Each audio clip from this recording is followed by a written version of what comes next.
से मुराद होता है ज़माना और ये होते हैं टेंस हमारा है प्रेजेंट इंडेफिनिट टेंस। पहचान है उर्दू जुमला के आखिर पे ता है, ती खत्म हो, एक्स पे खत्म हो या ओ पे, तो फिर आपने ई एस लगाना, यानी वाश वाश इस वाच वाचिस पास पास आप ही शी इट और सिंगल ज़्यादा से ज़्यादा जुमलों की प्रैक्टिस करें और आप इस टेंस को जल्दी इस बात आपको पूरा सकता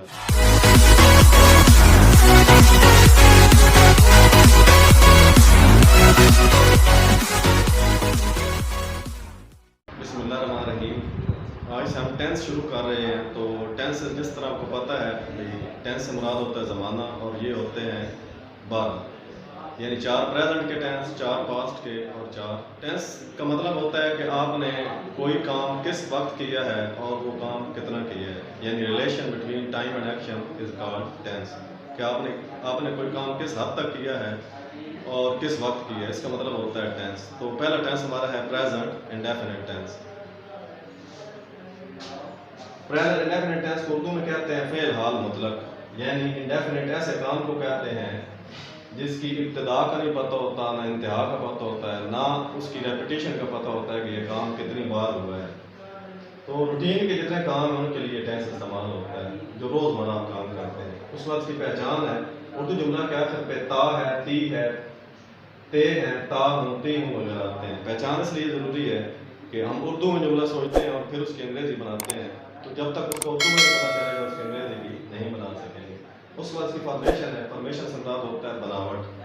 तो सबसे पहले जुमले में सब्जेक्ट आता है, उसके बाद आपका वर्ब आता है और फिर ऑब्जेक्ट आता है। अगर आपका सब्जेक्ट यानी काम करने वाला ही, शी, इट और सिंगुलर नेम है तो फिर आप क्या करेंगे, फर्स्ट फॉर्म लगाएंगे, साथ S, E S, I S का इजाफा करेंगे और उसके बाद ऑब्जेक्ट आ जाएगा।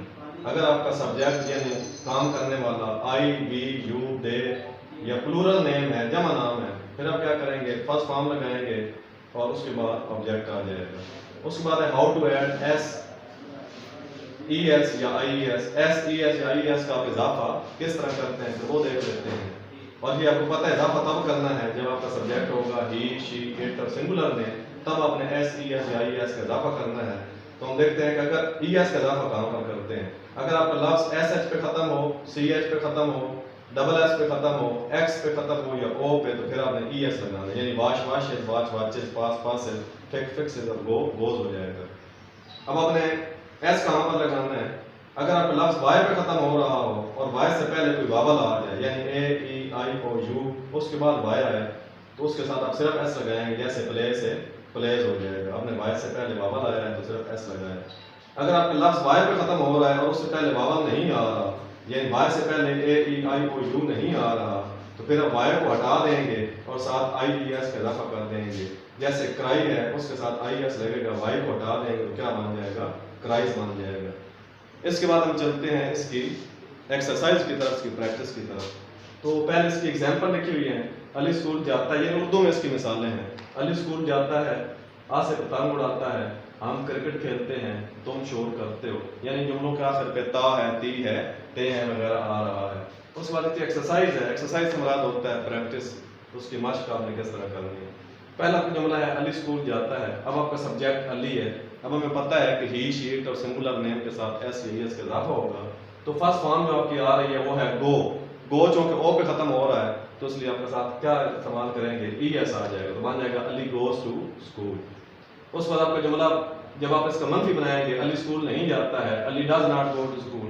अब डज नॉट इस टेंस के अंदर हेल्पिंग वर्ब है डू और डज, तो जिस जुमले को सादा बनाते हुए एस या ई एस लगता है उसके साथ आप नेगेटिव बनाते हुए डज नॉट लगाएंगे, या यूं कह रहे हैं कि ही, शी, इट और सिंगुलर नेम से शुरू होने वाले जुमले को मनफी बनाते हुए डज नॉट लगता है और बाकी सब के साथ डू नॉट लगता है। अली स्कूल नहीं जाता है, Ali does not go to school. क्या अली स्कूल जाता है, अब डज पहले आ जाएगा, does Ali go to school. अगर आपके जुमले में आ जाता है अली स्कूल कब जाता है, अली स्कूल क्यों जाता है, यानी कब, क्यों, कैसे, कहाँ, फिर उसकी इंग्लिश पहले आएगी, बाकी सारे इसी तरह लिखेंगे। When does Ali go to school. आज से पतंग उड़ाता है, आज से फ्लाइज अ काइट। आज से सिंगुलर है, मतलब है कि एस ई एस का इजाफा होगा। आपका चूंकि लफ्ज फ्लाई है और वो वाई पे खत्म हो रहा है और वाई से पहले आपका वावल नहीं आ रहा, तो वाई से पहले अगर वावल ना आए तो क्या करते हैं, वाई को हटा के आई एस लगा देते हैं, आपका जुमला बन जाएगा आज से फ्लाइज अ काइट। फ्लाई से फ्लाइज। आज से पतंग नहीं उड़ाता है, आज से does not fly a kite, क्या से पतंग उड़ाता है, डज आ से फ्लाई अ काइट, आ से पतंग कहाँ उड़ाता है, पहले कहाँ की इंग्लिश आएगी, वे आगे वही जुमला हम लिख लेंगे, वे डज आ से फ्लाई अ काइट। हम क्रिकेट खेलते हैं, वी प्ले क्रिकेट, वी के साथ हमें पता है बी यू दे और जमा नाम के साथ एस नहीं लगेगा, वी प्ले क्रिकेट, हम क्रिकेट नहीं खेलते हैं, we do not play cricket. इस तरह जैसे पहले आपको कहा ही शी इट और सिंगुलर नेम के अंदर हेल्पिंग वर्ब होगा डज और वी यू दे और जमा नाम के साथ आपका हेल्पिंग वर्ब क्या होगा, डू। तो अब जुमला मनफी बनाते हो कहेंगे we do not play cricket. क्या हम क्रिकेट खेलते हैं, डू पहले आ जाएगा ये, डू वी प्ले क्रिकेट। हम क्रिकेट कहाँ खेलते हैं, पहले कहाँ की इंग्लिश आएगी, वे डू वी प्ले क्रिकेट। फिर उसके बाद तुम शोर करते हो, तुम की इंग्लिश यू है, यू के साथ भी एस का इजाफा नहीं होता, तो सिंपल सादा फॉर्म आएगी यू मेक अ नॉइज। तुम शोर नहीं करते हो, you do not make a noise. क्या तुम शोर करते हो, do you make a noise. तुम शोर क्यों करते हो, पहले क्यों की इंग्लिश आएगी, why do you make a noise. तो ये आपका टेंस है प्रेजेंट इंडेफिनिट टेंस। तो अब जितनी ज़्यादा इसकी प्रैक्टिस करते जाएंगे उतने ज़्यादा आप इसमें माहिर होते जाएंगे। ज़्यादा से ज़्यादा जुमलों की प्रैक्टिस करें और आप इस टेंस को जल्दी इस पर